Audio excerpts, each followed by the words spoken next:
Thus, Dr. Fauci, can you understand why some people are anti-vaxxers, given how they first understood the communication and the results that you see today? Can you understand how it's possible for some people to have reached that conclusion, whether it was incorrect interpretation of your messaging in the first place or not?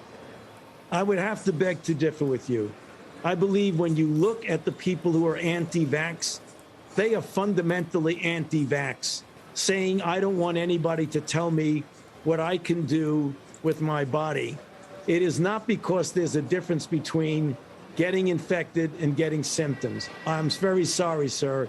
I would have to disagree with you on that. If you go and do a survey of anti-vaxxers, they don't tell you that's the reason why they don't want to get vaccinated. They tell you they don't want to get vaccinated because they're fundamentally against vaccination, particularly when the government tells you it's something that you should be doing. In the meantime, here in New York City, I can't find a test still in the drugstores, and this is obviously a big problem that's spreading around the country. I know you guys are working to address this. What I think is a question, though, Dr. Fauci, is how are we this unprepared 2 years into the pandemic when we have known from very early on that testing is such a critical part of controlling this pandemic? Well, you know, when a year ago, in the beginning of the administration, there were no rapid tests, zero.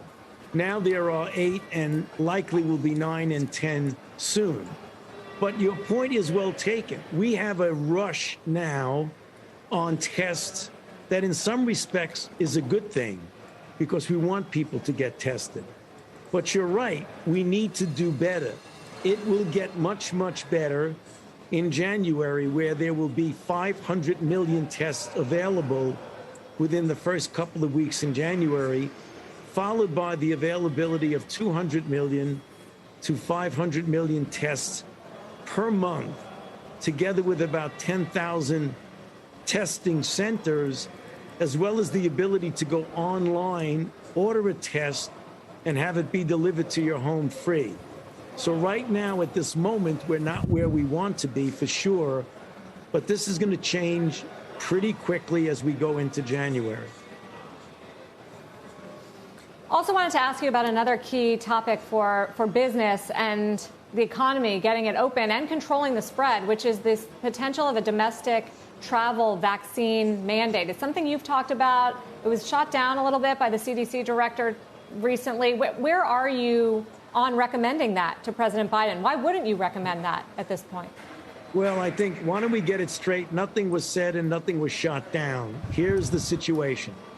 When you talk about different interventions, one of which would be a requirement for vaccination for travel.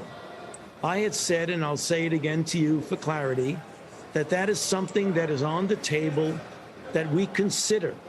We consider all possible interventions and to whether or not it's appropriate to make that implementation of that intervention.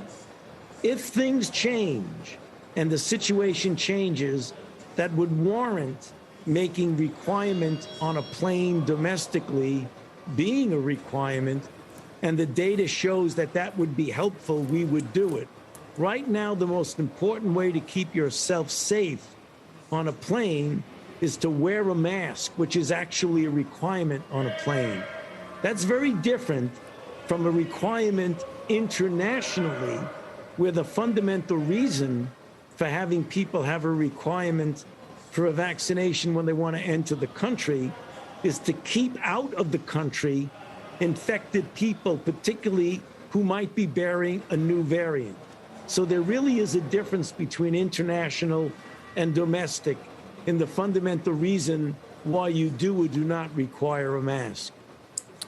Dr. Fauci, I wanted to ask what your take was on the way in which Omicron is clearly spreading fast and daily case numbers are very high, even in the countries that have taken more stringent lockdown measures during this latest spike. Continental Europe, I guess, is a particular example.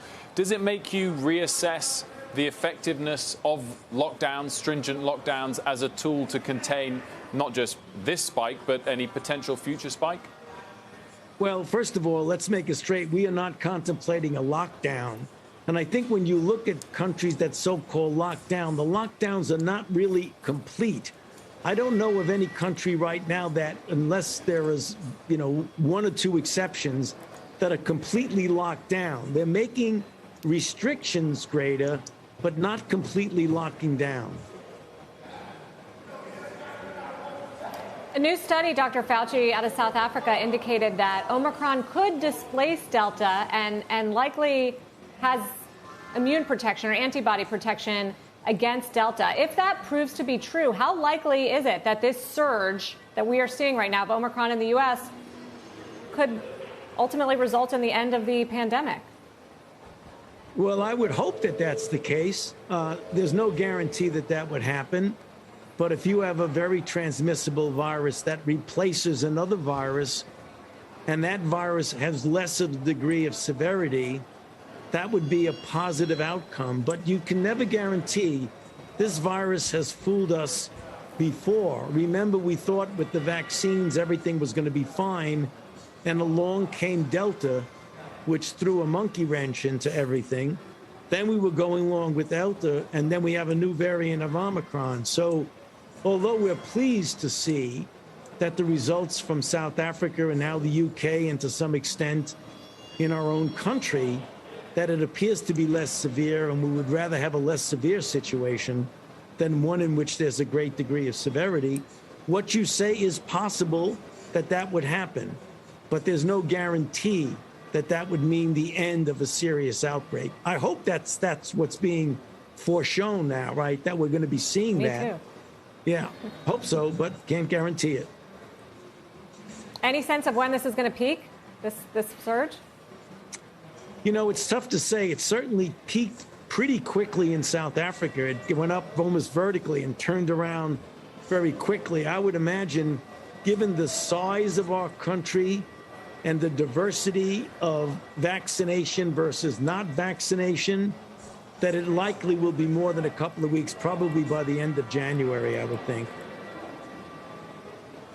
End of January. All right. Dr. Fauci, thank you for joining us with an update. My pleasure. Yeah, good to be with you. We appreciate the time.